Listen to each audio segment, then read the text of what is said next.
Je n'aurais jamais pensé qu'un jour comme celui-là, plein d'éclairs et d'humidité, apporterait la vérité à la porte de ma maison avec un nœud blanc et tout. C'était jeudi, à peine 4 jours après le mariage de mon fils, et l'orage semblait un mauvais présage. Je le pressentais. Les nuages gris tourbillonnaient au-dessus des rosiers, que j'avais tant soignés, et quelque chose dans l'air avait ce goût métallique qui prévient. Prépare-toi. Je touchais mon médaillon comme toujours quand j'avais besoin de force et j'allais ouvrir. Elle était là, Camille, rayonnante, oui, mais pas comme une jeune mariée heureuse. Elle n'avait pas ce sourire que je connais bien, celui de quelqu'un qui croit tenir la victoire dans sa poche. À ses côtés, un monsieur en costume gris tenait une mallette, et derrière, mon fils, les yeux rivés au sol. Nous venons signer la vente, lâcha Camille sans même un salut. Comme ça, on termine tout avant le week-end. Je ne bronchais pas. Pas un sourcil levé, je me contentais de m'écarter pour les laisser passer. Le notaire, très formel, disposa les papiers sur la table de la salle à manger. Juste au-dessus de la nappe brodée par ma mère. Quelle ironie! Je m'assis face à eux, faisant tourner lentement l'alliance à mon doigt de veuve. L'habitude ne meurt pas facilement, ni l'amour non plus, mais la patience si. Camille parlait sans arrêt, donnant des instructions, comme si le toit lui appartenait. Et mon fils, mon garçon aux yeux doux, restait silencieux, comme si sa langue pesait une tonne. Pensait-il vraiment me prendre au dépourvu, que cette maison, mon refuge, mon héritage, se signerait comme une serviette de bar? Je pris la première feuille. Je lus chaque ligne en silence, tandis que l'horloge murale marquait les secondes avec une cadence de jugement. À la fin, je levai les yeux et souris. Pas un sourire aimable, un sourire serré, sec, que Camille ne sut pas déchiffrer. « Du café ou du thé ?»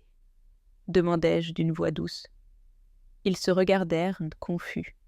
« C'est juste une question de formaliser ce qu'on a déjà convenu avec ton fils, » dit Camille comme si cela clôturait la conversation.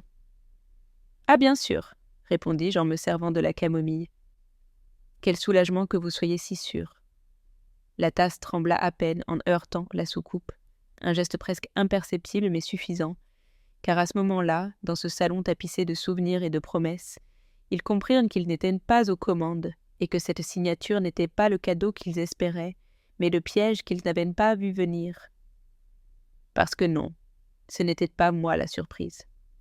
C'était eux qui venaient de mettre le pied sur mon terrain en se croyant conquérant d'une reine retirée. Mais je n'étais pas retirée. J'étais prête. Toute trahison a un début doux, comme ces vins qui brûlent à la fin. Cette semaine-là avait été lumineuse. Le jardin sentait les magnolias frais et je me sentais légère, émue. Mon fils, mon unique fils, se mariait. Camille me semblait aimable, attentionnée, avec ce mélange de douceur et d'ambition qu'une belle mère veut ignorer pour le bien de l'harmonie. Je lui offris mon bracelet de perles, celui que je portais le jour où nous enterrâmes son père. Pour moi, c'était plus qu'un bijou, c'était de la mémoire. C'était un engagement. Camille l'accepta sans ciller. La cérémonie eut lieu dans un jardin botanique de Versailles. Tout le monde disait que cela semblait sorti d'une carte postale. Et oui, il y avait quelque chose de cinématographique à la voir marcher vers l'autel dans sa robe ajustée et son sourire de vitrine. Je la regardais et pensais « pourvu que je me trompe ». Pendant le toast, mon fils leva son verre et remercia les femmes qui l'avaient formé. Moi parmi elles, bien sûr, mes sens me nommaient. Je ressentis une légère piqûre. Ce n'était pas la première fois qu'on m'effaçait à voix basse. Ma maison, la vieille demeure bourgeoise avec l'entrée en mosaïque et les moulures, d'origine, avait été le théâtre de toutes ces fêtes, ces études, ces défaites et triomphes. Là, il avait fait ses premiers pas. Là, il avait pleuré son premier chagrin d'amour. Et maintenant, il la partageait avec Camille, qui se promenait dans le salon comme si c'était déjà le sien. Il ne s'était même pas écoulé 3 jours depuis leur mariage, qu'ils parlaient déjà de nouvelles étapes. Le dimanche après-midi, ils organisèrent une petite réunion avec les beaux-parents.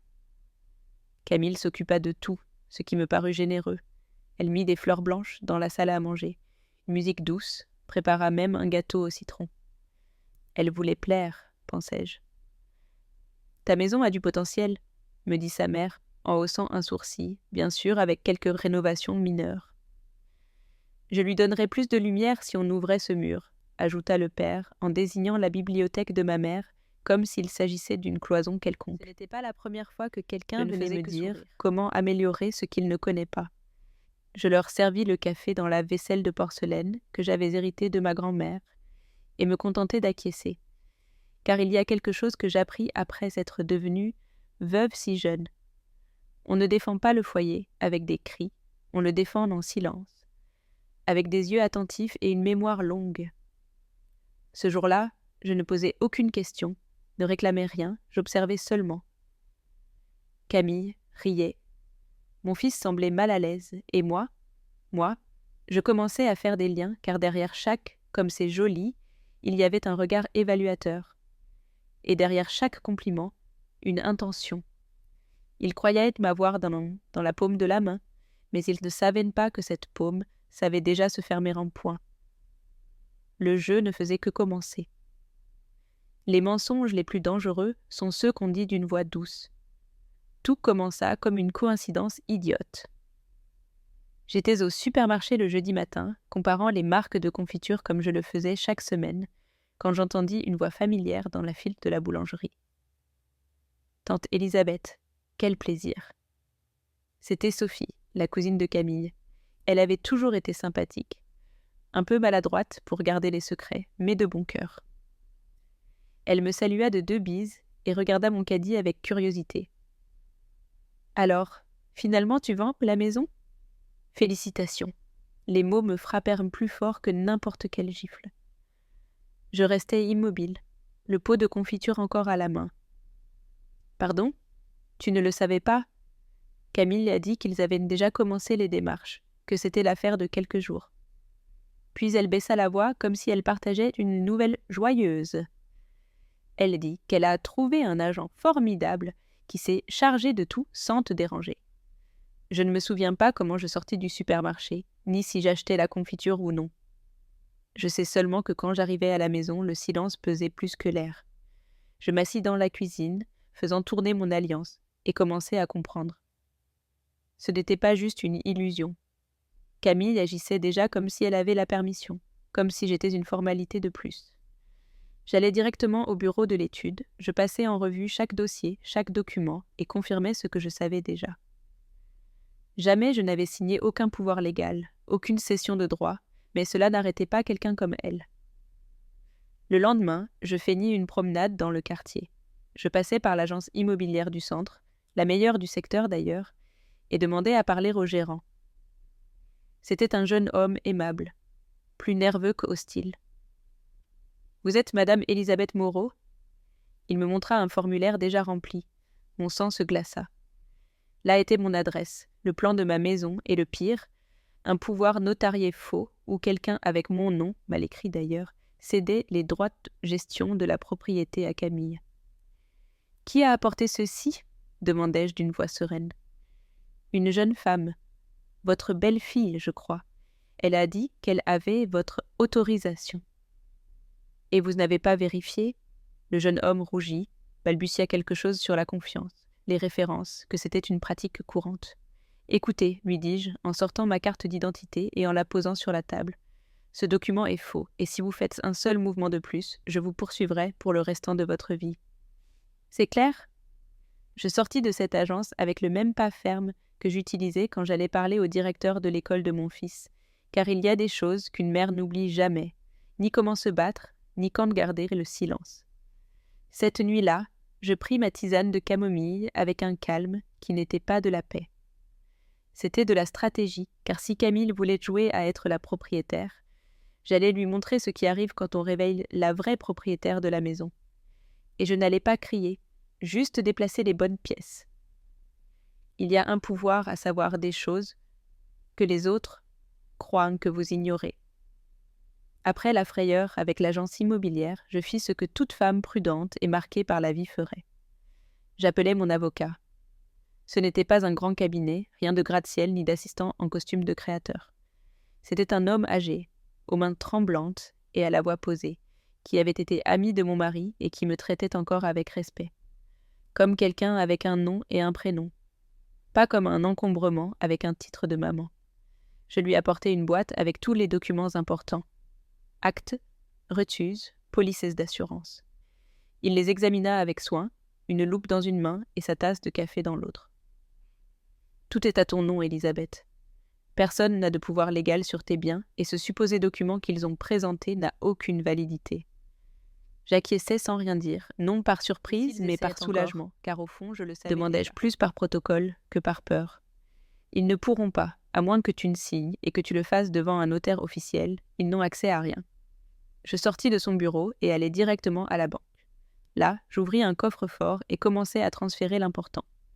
Testament, copie certifiée de la propriété, les obligations de ma mère, la clé de rechange du coffre, rien de tout cela ne reviendrait à la maison. Pas quand ma maison était déjà un champ de mine, déguisé en foyer. Cette nuit-là, je me préparai une infusion double, lavande et camomille, et m'assis dans mon fauteuil à bascule avec la couverture tricotée par ma mère sur les genoux. Chaque fil avait un souvenir, chaque couture un secret. Je pensais à Camille, à la façon dont elle se déplaçait dans la maison avec cette sécurité feinte, à son rire forcé, à ses compliments qui sonnaient comme des évaluations. Et je pensais à mon fils, à la façon dont il se taisait, dont il ne me regardait plus directement dans les yeux. Était-ce de la lâcheté ou de la honte ? J'arrêtai de me le demander, car il y avait quelque chose de plus grand à résoudre. Protéger ce que j'avais construit avec du sang, des larmes et des années. Cette maison n'était pas juste de la brique et de la peinture. C'était chaque garde de nuit que j'avais travaillé quand il était enfant. Chaque facture payée seule, chaque Noël sans papa. Et il pensait en pouvoir la transformer en chèque. Je gardai une copie supplémentaire du testament dans la bibliothèque, à l'intérieur du livre de cuisine de ma mère, qui allait vérifier une recette de tarte aux prunes. De l'extérieur, tout semblait pareil. Je préparais le petit déjeuner comme toujours, arrosais les plantes, donnais à manger au chat du voisin quand il s'échappait dans la cour, mais je n'étais plus la même. Maintenant, à l'intérieur, j'avais activé quelque chose de plus fort que la peur. La détermination. Ils croyaient pouvoir me déplacer comme une vieille chaise, mais ils oublièrent que cette chaise a des pieds en chaîne. Cette nuit-là, en fermant le coffre de la banque, je revins à pied par les rues du centre, les mains dans les poches et le vent sur le visage. J'avais ce mélange étrange de tristesse et de clarté, comme quand on sait que quelqu'un ne vous aime plus, mais qu'on lui sert quand même le café. J'entrai dans la maison sans faire de bruit, comme si ma propre présence dérangeait déjà. Camille regardait une série, mon fils lisait dans le bureau, je saluais d'un léger geste et aucun ne leva les yeux. Je me préparais ma camomille en silence, mais d'un geste ferme. J'aime utiliser la tasse bleue, celle qui a une fêlure, que j'ai réparée moi-même il y a des années. Comme moi, cassée mais servant encore. Et je m'assis pour réfléchir. Je me souvins des années de lutte, de me lever à 5 heures, de coudre, préparer les déjeuners, faire des gardes d'infirmière quand il était malade. Je me souvins comment je cuisinais avec ma mère, justement dans cette même cuisine, quand je ne rêvais même pas d'être mère. Je me souvins de mon mari et de sa mort prématurée, comment j'appris à vivre avec le vide dans le lit et le monde contre moi. Je me souvins aussi du jour où ma belle-sœur tenta de récupérer une partie de l'héritage de maman, en utilisant aussi de faux papiers, et l'excuse de l'affection. Alors aussi j'avais gardé le silence jusqu'à ce que non, Camille était une répétition avec un autre parfum. Le même sourire, les mêmes mots enveloppés dans du velours, la même ambition vernie de courtoisie. Mon fils était une autre histoire. Son silence faisait plus mal que n'importe quel piège. Parce que je l'avais élevé pour être juste, pour ne pas craindre la vérité, pour ne pas se laisser entraîner. Et maintenant il se taisait tandis que sa femme planifiait de vendre ma maison comme si c'était un terrain en solde. Cette nuit-là, après ma tisane, je m'assis dans ma chambre et écrivis. Non, pas une réclamation ni un ultimatum, une réflexion pour moi, pour ne pas oublier. Car parfois la chose la plus dangereuse qui puisse vous arriver est de vous habituer au manque de respect. Je ne confrontais pas encore. Pourquoi ? Pour entendre des excuses, pour qu'on me dise que j'avais mal interprété ? Je choisis le silence, mais un silence de ceux qui préparent le terrain, pas de ceux qui abandonnent. Comme quand on aiguise les couteaux avant de cuisiner, comme quand on arrange les fleurs avant les funérailles. Ils continuaient de penser que j'étais fragile, qu'ils pouvaient me manipuler, que l'amour que je leur avais porté me brouillait le jugement. Mais ce qu'ils ne savaient pas, c'est que j'avais cessé de demander de l'amour. Maintenant je voulais la justice. Et bien qu'ils dormissent encore sous mon toit, le vrai foyer, nous ne le partagions plus. Parce qu'une mère peut pardonner beaucoup de choses, mais oublier qui vous êtes et permettre qu'on vous efface. Le lendemain matin, après avoir déjeuné seul comme de plus en plus souvent, je pris mon manteau de laine et sortis sans prévenir. Je marchai directement chez Henri, le meilleur ami de mon défunt frère. Un juge retraité aux mains fermes et aux yeux plus aigus qu'un faucon. Il disait toujours que j'étais la seule femme de la famille avec un cerveau froid. Il me reçut avec une longue accolade de celles qui sentent la menthe et le vieux papier. Il m'offrit du thé, mais je demandais du café. Aujourd'hui, j'avais besoin de force, pas de calme. Je lui racontais tout. Chaque phrase de Camille, chaque silence de mon fils, chaque détail du faux pouvoir. Henri écouta sans m'interrompre, jouant avec sa bague de retraite, comme s'il pensait déjà au prochain mouvement sur l'échiquier. « Élisabeth, tu sais ce que tu dois faire, dit-il finalement. Tu as trop donné, il est temps de te blinder. » Il m'aida à revoir le testament. Nous changeâmes les bénéficiaires, ajoutâmes des clauses, laissâmes même un fidéicommis préparé destiné à quelqu'un qu'ils n'imagineraient jamais. Ma petite nièce Claire, une jeune fille qui m'aide à soigner le jardin chaque été, la seule qui me demande si j'ai déjeuné, la seule qui me regarde dans les yeux. Nous préparâmes aussi un nouveau pouvoir notarié, mais cette fois à mon nom exclusif. Nous signâmes, scellâmes et archivâmes. Un exemplaire scellé resta dans le coffre de Henry, au cas où il m'arriverait quelque chose, car le respect se signe avec des documents, pas avec des câlins hypocrites. En sortant de chez lui, l'air froid me frappa le visage, mais je me sentis plus légère. Comme si chaque pas évacuait le poison qu'il m'avait inoculé peu à peu. Je passai par la vieille église, allumai une bougie et touchai le médaillon à mon cou. Je demandai à ma mère de la force, pas de la clémence. La justice ne se pleure pas, elle se construit. En rentrant à la maison, je trouvai Camille arrangeant des vases et parlant au téléphone. Sa voix sonnait joyeuse, trop joyeuse. Mon fils l'observait depuis le couloir, avec ce regard vide qui m'était devenu familier. Je montai au 2e étage et rangeai ma copie du Nouveau Testament au fond du tiroir de ma table de nuit. Par-dessus, une boîte de vieux biscuits. Qui irait chercher là ? Je souris. Un petit sourire, mais sincère. Cela faisait des années que je n'avais pas ressenti ce type de satisfaction. Cette nuit-là, quand je me préparais ma camomille, j'y mis 2 cuillères de miel. Je l'abuse en regardant la lune depuis la fenêtre. La maison était silencieuse, sauf le léger murmure du chauffage. Pour la première fois depuis longtemps, je dormis profondément, car ce n'était pas la fragilité qui me tenait éveillée, c'était la dignité. Et maintenant, j'étais bien réveillée. Ce matin-là, mon fils apparut seul. Il entra sans saluer, avec des pas nerveux, évitant mon regard. Il portait un dossier sous le bras, le même qu'il utilisait pour ses rapports de travail. Je m'assis dans le salon avec la couverture de ma mère sur les genoux, faisant tourner mon alliance. Il resta debout, comme s'il ne savait pas où poser son corps.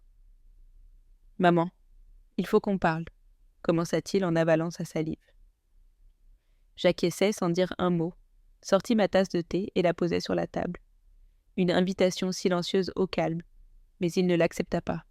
« Camille et moi, nous pensons qu'il est temps que tu considères déménager, lâcha-t-il rapidement, comme quelqu'un qui arrache un pansement.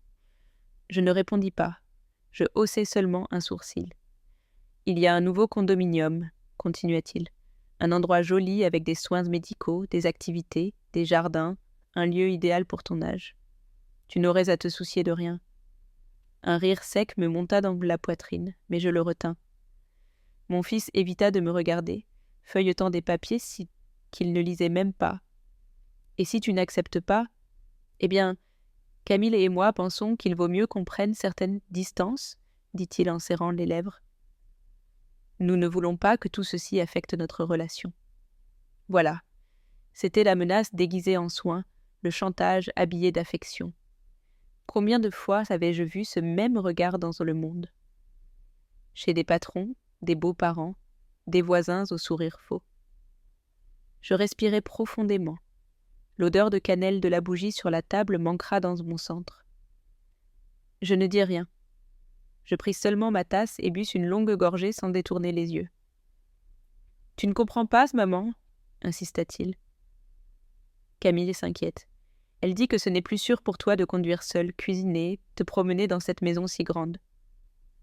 Ah bien sûr, Camille s'inquiète.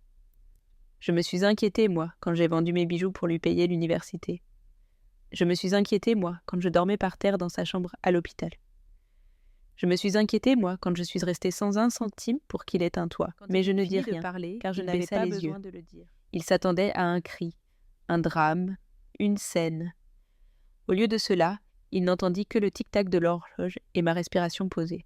« Si tu décides de ne pas accepter, maman, nous allons devoir prendre nos distances. »« Nous ne voulons pas nous sentir obligés de te porter, » murmura-t-il d'une voix si basse que ce fut presque un chuchotement. Je me levai, arrangeai la couverture sur le fauteuil et passai près de lui sans le toucher.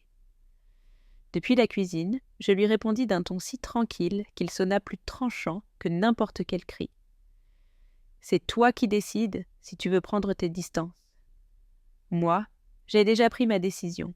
Le silence qui suivit fut si dense qu'il semblait un second cœur battant dans la maison. Parce que parfois la réponse la plus forte, c'est ne rien dire. Et je venais de crier ma dignité. Après cette conversation, la maison se sentit plus grande. L'écho de ses pas, le froissement de la nappe, le léger sifflement de la bouilloire, tout sonnait comme si cela venait de loin. Il n'y eut plus de tentative pour me convaincre. Juste un silence dense, lourd comme une couverture humide sur la poitrine. Je continuais ma routine comme si de rien n'était. Je me levais tôt, me préparais ma camomille et vérifiais le jardin. Je taillais les rosiers, enlevais les feuilles sèches, saluais le chat du voisin. Un œil attentif à la vie et l'autre aux détails. Je commençais à documenter chaque visite, chaque mot, chaque insinuation. Un petit carnet bleu caché dans la boîte de biscuits, du meuble de l'office. Là, j'annotais les phrases exactes, les dates, même le ton de voix. J'ai appris il y a des années que la mémoire peut faillir. Mais le papier ne ment pas. Je parlais aussi avec Rose, ma voisine de toujours. Je lui racontais, entre tasses de café et rires fins, que si un jour il m'arrivait quelque chose, ma nièce Claire saurait quoi faire. Rose me regarda en silence, puis me prit la main. Elle ne dit rien, mais sa pression me donna plus de force que n'importe quel mot. Je commençai à traiter Camille et mon fils avec une courtoisie distante. Je leur demandais s'ils voulaient du sucre dans le café, si la soupe avait assez de sel, mais mes yeux n'étaient plus les mêmes. Ils de leur cherchaient en plus d'affection. Ils les regardaient comme on observe un tableau dans un musée, avec distance et sans attachement. Ils remarquèrent le changement. Camille commença à passer moins de temps à la maison, inventant des réunions urgentes. Mon fils sortait tôt et rentrait tard, et quand il était là, il ne retirait pas son manteau comme s'il était toujours sur le point de partir. Un après-midi, Camille me demanda si j'avais besoin d'aide avec les comptes. « Je pourrais t'organiser les paiements pour que tu ne te trompes pas, » dit-elle, avec cette voix douce qu'elle utilisait quand elle voulait une clé. J'acquiesçai, me levai et allai chercher le thé. Quand je revins, je la trouvai en train de regarder mon courrier. Je ne dis rien, servis seulement le thé. Je m'assis et notai tout dans ma mémoire. Cette nuit-là, en rangeant mes papiers, je ressentis un calme curieux. Comme quand on se rend compte qu'un orage ne vous fait pas peur parce que votre toit est solide, et le mien, après tant de pluie dans la vie, tenait encore debout. Je commençai à tricoter une nouvelle petite couverture, non par froid, mais pour garder les mains occupées. Tandis que les aiguilles s'entrechoquaient doucement, je pensais à tout ce qui allait venir. Car le pire d'un ennemi, c'est quand il croit qu'il a encore votre confiance. Mais plus maintenant. Maintenant, chaque pointant dans ma couverture était un pas de plus vers ma liberté, et chaque silence une brique dans mon mur de dignité. Une semaine plus tard, je reçus la visite de Claire, ma petite nièce. Elle arriva avec un bouquet de lilas frais et un sourire timide. Sa tendresse m'avait toujours émue. Elle apportait une tarte maison qui sentait l'enfance, les dimanches dans la cuisine avec ma mère. Pendant que nous prenions le thé sous la véranda, je lui montrai la couverture que je tricotais. Claire passa la main sur la laine douce, comme si elle caressait un secret. « Tante, tout va bien ?» demanda-t-elle soudain en me regardant avec ses grands yeux qui ne savent pas mentir. Je lui souris. Je lui expliquai avec soin où je gardais mes documents importants. À la banque, le coffre-fort, et une copie dans la bibliothèque à l'intérieur d'un vieux livre de recettes. Je vis ses yeux se remplir de surprise et de respect en même temps. « Au cas où un jour je ne pourrais plus parler, » lui dis-je en soutenant son regard. Elle acquiesça avec un tremblement sur les lèvres. Avant de partir, elle m'embrassa fort, avec une affection si réelle que ma carapace faillit se briser. Cet après-midi-là, je restais assise sous la véranda longtemps, regardant les feuilles bouger au rythme un langage que seules comprennent les femmes qui ont appris à attendre. Le lendemain, je rejoignis le groupe de thé des dames du village. Je n'y étais pas allée depuis avant le mariage. Là, je retrouvais des visages ridés et sages, des mains pleines de vieilles bagues et des regards qui n'ont pas besoin de mots pour lire l'âme. Je leur racontais ma situation sans vraiment la raconter. Quelques allusions suffirent et elles comprirent. Entre rires et gorgées de thé, elles m'offrirent des noms d'avocats, des conseils et quelques ragots utiles, car quand une femme âgée décide de bouger ses pièces, personne ne peut l'arrêter. L'une d'elles, Marguerite, me passa le contact d'une experte en fidéicommis et protection patrimoniale. Je notais le numéro dans mon carnet bleu, le même où je garde chaque phrase dangereuse. Cette nuit-là, j'appelais. La voix à l'autre bout était ferme, sans fioriture. Nous parlâmes presque 1 heure. Chaque mot était comme une brique dans une muraille invisible. Je revins à la maison, le cœur serein. Je me préparai ma camomille avec double miel et m'assis dans le fauteuil à bascule, regardant le soleil se cacher derrière les chênes. Cette lumière orangée qui se glisse à travers les rideaux me rappela qu'il y avait encore de la beauté au milieu de tant de poison. Dans le silence de la nuit, je compris que je n'avais plus peur de la solitude, que la vraie solitude n'était pas de rester sans gens, mais de rester sans dignité. Et pendant que je tricotais, je répétais dans ma tête la même phrase comme un mantra. Ma maison n'est pas un prix, ma vie n'est pas un butin. C'était ma promesse, et je tiens toujours mes promesses. Un soir quelconque, j'étais en train d'arranger ma nouvelle couverture sur le fauteuil, quand j'entendis un bruit. C'était mon fils qui avait laissé son portable sur la table de la salle à manger. J'allais le laisser là, mais l'écran s'illumina avec un message vocal. L'expéditeur, Camille. L'impulsion fut plus forte que mon éducation. J'approchai l'oreille et appuyai sur lecture. « Oh chérie, je te jure que je meurs de rire chaque fois que je pense à comme ça va être facile de retirer la maison à la vieille. » Ha ha ha, tu as vu comme elle croit encore qu'on l'aime. Elles ne se rendent même pas compte qu'on a tout planifié. Avec une petite coup de pouce, dans 2 mois, on l'a dehors. Silence. J'étais assise, mais j'eus l'impression qu'on m'avait arraché le sol. Le rire de Camille était une perceuse directe dans la poitrine. La méchanceté si claire, si cynique, et mon fils écoutant, laissant passer, étant complice en silence. Je portais la main au médaillon à mon cou. Je le serrais si fort que je crus qu'il allait se casser. Là-dedans, je garde une mèche de cheveux de mon fils quand il était bébé. Le même enfant qui participait maintenant à une farce pour me retirer mon foyer. Les larmes voulaient perler, mais je ne les laissais pas. Les larmes sont pour les moments d'adieu, pas pour les batailles. Je rembobinai le message et l'enregistrai sur mon téléphone. Car dans ce monde moderne, la preuve écrite ne suffit plus. La voix est l'épée la plus tranchante. Cette nuit-là, je ne dormis pas. Je m'assis dans le fauteuil à bascule avec la couverture sur les genoux et le thé refroidissant sur la petite table. La maison craquait dans son silence comme si elle aussi pleurait avec moi. Je pensais à mon fils, au petit qui pleurait quand il avait peur du tonnerre. Je pensais aux fois où il me dit « Maman, on sera toujours ensemble ». Et je me rendis compte que cet enfant était parti depuis longtemps, que ce qui restait était un homme que je ne connaissais plus. Je me levai à l'aube et sortis au jardin. Je touchai chaque rosier, parlais aux fleurs comme ma mère me l'avait enseigné. Je leur promis qu'elles resteraient debout, même si je devais rester seule entre ces murs. Car si quelque chose m'a appris la vie, c'est qu'on ne se bat pas pour les choses, mais pour ce qu'elles représentent. Cette maison, c'est mon histoire. Chaque fissure, chaque carreau, chaque pot de fleurs, tout porte mon empreinte. Tandis que le soleil montait et peignait l'herbe mouillée en doré, je ressentis quelque chose de nouveau. Ce n'était plus de la douleur, c'était une force dure, propre. Comme un fer rouge, la tristesse se transforma en détermination. Et je sus, sans l'ombre d'un doute, que j'allais gagner. Car cette fois, ce n'était pas pour eux, c'était pour moi. Après avoir entendu le rire venimeux de Camille, j'allai directement à mon bureau et composai le numéro de l'avocate que m'avait recommandé Marguerite. C'était samedi, mais elle répondit à la 2e sonnerie. Elle m'écouta sans m'interrompre, comme quelqu'un qui reçoit la confession d'une vieille amie. Je lui envoyai l'audio. Peu après, elle m'appela d'une voix ferme. « Elisabeth, avec cette preuve, nous pouvons stopper toute tentative de vente frauduleuse et en plus prendre des mesures légales pour agir rapidement. » « Faites-le, » répondis-je avec un aplomb qui me surprit moi-même.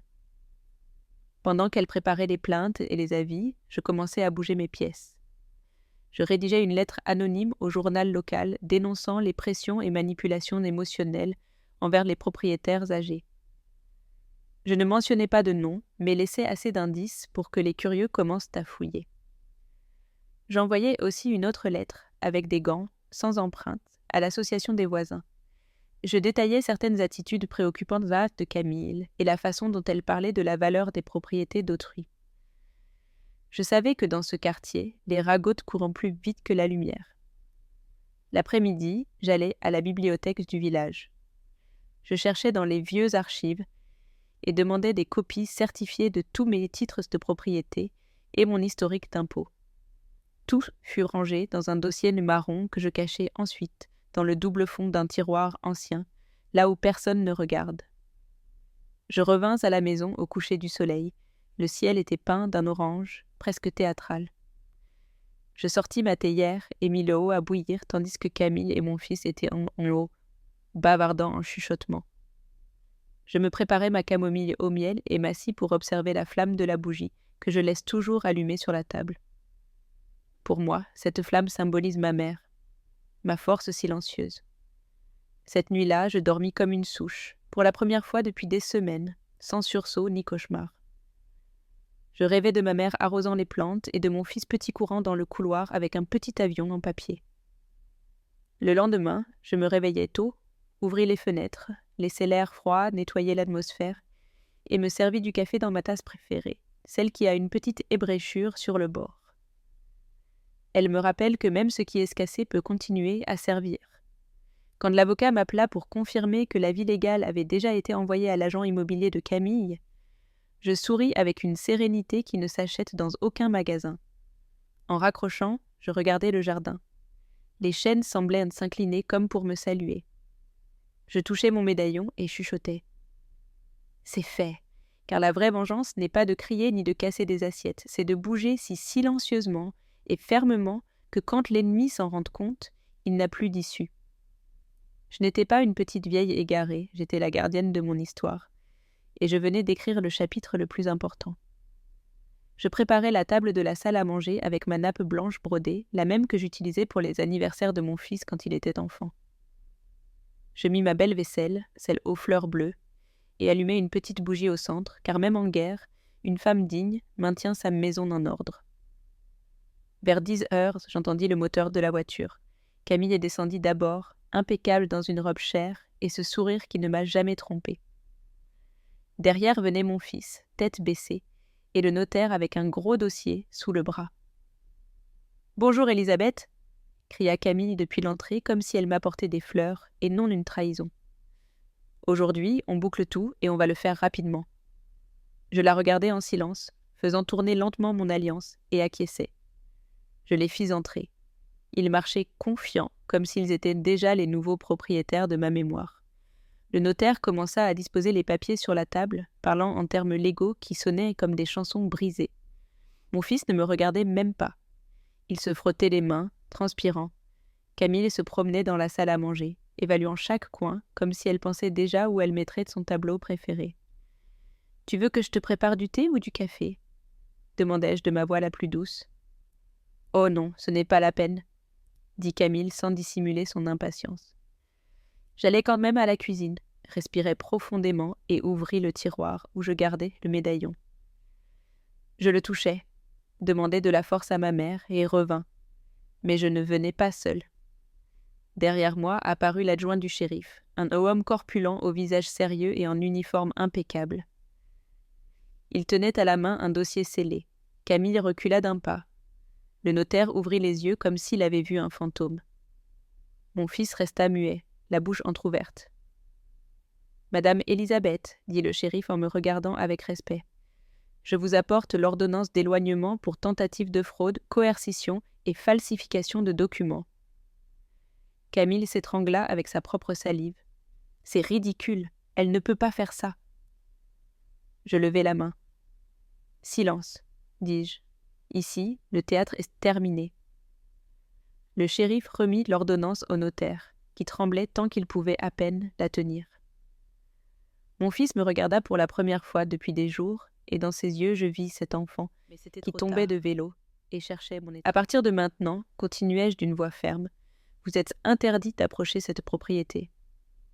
Si vous violez l'ordonnance, vous irez directement en procès. » Le silence était si profond que j'entendais mon propre cœur. Je pris ma tasse et bus une longue gorgée. Elle avait un goût de gloire. Car il n'y a pas de saveur plus douce que celle de récupérer sa place.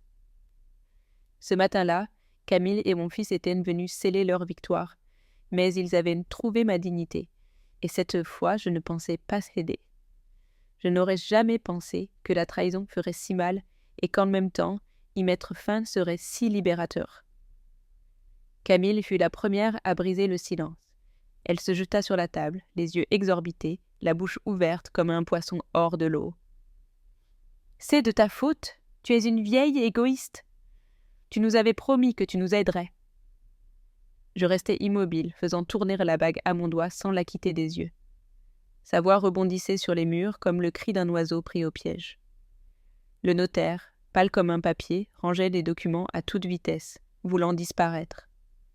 Mon fils, pendant ce temps, se couvrait le visage de ses mains, balbutiant des phrases que lui-même ne comprenait pas. Je me levai lentement, arrangeai la nappe et sortis une enveloppe que j'avais gardée dans le tiroir de la vitrine. Je l'ouvris avec calme et en sortis mon testament révisé, fraîchement signé et scellé. « Vous voulez que je vous lise quelque chose ?» demandai-je d'une voix tranquille, presque douce. Mon fils leva les yeux. Ses yeux rouges semblaient supplier une explication, une dernière chance. Camille souffla, bras croisés, mâchoire serrée. Je décollai le document avec soin. Chaque mot, chaque clause était une brique dans la muraille que j'avais construite pour me protéger. À partir de cette date, commençai-je à lire, mon fils, et par conséquent son épouse, sont exclus de tout droit ou accès à mes biens présents et futurs. Ils ne recevront ni héritage, ni propriété, ni participation économique aucune. Camille cria comme si on lui avait arraché la peau. « C'est illégal. Tu ne peux pas faire ça. Nous sommes de la famille. » Je levai la main et respirai profondément. « Non, Camille, tu n'es pas de la famille. La famille ne se vole pas entre elles, ne ment pas. Ne fais pas de chantage. » Mon fils commença à pleurer. Les larmes lui tombaient lourdement, tachant sa chemise. Il voulut s'approcher, mais le shérif fit un pas en avant. « S'il vous plaît, ne vous approchez pas, » ordonna-t-il. Il resta figé. Dans son visage, je vis l'enfant que j'avais élevé, mais aussi l'homme qui m'avait livré au feu par commodité. Je continuai la lecture. Chaque phrase était un battement de ma dignité récupérée. J'ai décidé de laisser mes biens à qui me respecte vraiment, à qui ne me voit pas comme un compte en banque avec des jambes. La maison sera donnée à une fondation historique pour sa conservation, et le reste sera destiné à un fidéicommis pour Claire. Le silence revint remplir le salon. Camille serrait les poings si fort que ses jointures devinrent blanches. Mon fils respirait comme un animal blessé. Je fermai le testament avec calme et le rangeai dans son enveloppe. Je me tournai vers eux, le front haut. C'est terminé. Ce n'était pas un cri ni une supplication. C'était le dernier mot, et il n'y avait pas de retour en arrière. Car quand une mère décide de se mettre debout, personne ne la rassied. À cet instant, je vis comme la façade s'écroulait. Camille poussa un hurlement qui semblait venir du fond de son orgueil blessé. « Cela ne peut pas être. Toute cette maison était à nous. On l'a planifiée. On en a rêvé. » Je la regardais avec une sérénité qui ne se gagne qu'avec des années de coups et de cicatrices. Je m'approchais de la baie vitrée et regardais mon jardin, les rosiers que j'avais plantés quand mon fils eut 5 ans. J'inspirais l'arôme de la terre humide et revins au salon. « Planifié », répétai-je lentement, comme quelqu'un qui déguste un vin rare. Moi aussi, j'ai planifié. J'ai planifié que cette maison soit le refuge de ma famille, que chaque mur raconte des histoires d'amour, pas de cupidité. Je sortis un autre document du dossier. Ce n'était pas un testament, mais un acte de cession. Je le levai lentement pour qu'il le voie bien. « Hier, j'ai signé le transfert de cette propriété à une fondation historique, annonçai-je. Cette maison sera conservée comme patrimoine culturel. Personne ne pourra la vendre, l'hypothéquer ni la démolir. » Camille ouvrit la bouche, mais aucun son n'en sortit. Mon fils recula d'un pas, pâle comme un mur fraîchement peint. Je pouvais voir le tremblement dans ses mains, le poids de se rendre compte que le château de cartes venait de s'écrouler. « Et l'argent, les actions, les obligations ?» balbutia-t-il enfin d'une voix que je reconnaissais à peine. Je me tournai lentement. Mes doigts effleurèrent de cheveux, ce souvenir de quand il m'appelait encore maman sans condition. « Tout est dans le fidécommis, » répondis-je. Une partie ira à Claire pour qu'elle étudie et construise sa vie sans dépendre de personne. Et le reste sera donné à des organisations qui protègent les femmes âgées des abus financiers et émotionnels. Mon fils laissa tomber les papiers qu'il portait. Un bruit sourd, triste, comme un adieu. « Maman, moi » murmura-t-il, mais sa voix se perdit entre les murs. « Non, ne dis rien, l'interrompis-je avec douceur. Parfois, la chose la plus compatissante qu'une mère puisse faire, c'est lâcher prise. » Le shérif acquiesça comme s'il comprenait le poids de chaque mot. Camille s'effondra sur la chaise, le maquillage coulant avec les larmes. Elle ressemblait à un tableau mal fini. Moi, je restais debout. Je ne pleurais pas, ne tremblais pas, car le vrai pouvoir n'est pas dans le cri, mais dans le calme, dans la fermeté de celle qui a décidé de ne plus jamais être une victime. Je regardais la maison, chaque coin, chaque fissure. Tout était ma vie. Et maintenant, ce serait de la mémoire. Pas de la monnaie. Cette maison n'est plus à moi, dis-je finalement d'une voix claire. Maintenant, elle appartient à l'histoire, comme ma dignité. L'horloge murale sonna midi. Un son propre, définitif, comme un verdict, car il y a des défaites qui se transforment en triomphes silencieux. Et ce jour-là, je scellai le mien. Le silence qui resta après était si lourd que je pouvais le sentir sur ma peau comme une couverture mouillée. Mon fils porta ses mains à son visage. Ses épaules se secouaient, je l'entendis sangloter. Ces sanglots laids, désordonnés, qu'on ne peut pas contrôler. Je le vis tomber à genoux devant moi. Pendant une seconde, je voulus me souvenir de l'enfant qui tombait au parc et venait courir dans mes bras. Mais cet enfant n'était plus là. « Maman, s'il te plaît, pardonne-moi. » « Je ne voulais pas, » balbutiait-il d'une voix brisée. Camille, elle le regardait avec des yeux exorbités. Puis, dans un accès, elle se leva d'un coup, renversant la chaise au sol. Son visage était un masque de fureur et de panique. « C'est ridicule, tu nous as ruinés. Tu as ruiné la vie de ton propre fils. Tu es une vieille cruelle. » Ses cris rebondissaient sur les murs, mais je me sentais comme si une vitre épaisse me séparait de tout. Inatteignable, inaltérable. Je me baissai et ramassai la chaise avec calme. Je la remis à sa place et lissai la nappe. Chaque geste était un acte de récupération d'amour-propre. Je me tournai vers Camille et mon fils, mes yeux fermes, mon dos droit. « Je ne vous ai rien ruiné du tout, dis-je lentement d'une voix grave. Vous l'avez fait tout seul. Moi, j'ai juste récupéré ce qui est à moi. Ma vie. » Camille me regarda comme si elle voulait m'attaquer, mais le shérif fit un pas en avant. Elle recula, furieuse, et attrapa son sac. Sans me regarder, elle se retourna et sortit en claquant la porte si fort que l'horloge murale trembla. Mon fils restait par terre. Il me regarda avec les larmes qui coulaient, et le désespoir dans chaque nouvelle ride de son visage. « Maman, s'il te plaît, ne me laisse pas seule, » murmura-t-il. Je marchai vers lui. Je sentis mes genoux protester quand je me baissai. Je lui mis une main sur la tête, juste une seconde. Ce fut un geste bref, un adieu silencieux, puis je me redressai lentement. La dignité pèse, mais elle soutient. Maintenant, tu devras apprendre à vivre seul. Comme j'ai appris à vivre sans ton père. Comme j'ai appris à t'élever sans aide, sans luxe, seulement avec du travail et de l'amour. Si j'ai appris, tu apprendras. Il se couvrit le visage et sanglota encore plus fort. Je fis demi-tour et marchai vers la cuisine. Le shérif me suivit du regard mais ne bougea pas. Il savait que ma bataille était déjà terminée. Je respirai profondément. J'ouvris la fenêtre et laissai entrer l'air frais. Le printemps arrivait. Cela sentait la terre mouillée et l'avenir propre. Je fermai les yeux et, pour la première fois depuis longtemps, je sentis la paix. Une paix dure, conquise, une paix que personne ne m'avait offerte. Car dans la vie, on ne choisit pas toujours les trahisons, mais on peut toujours choisir comment se relever.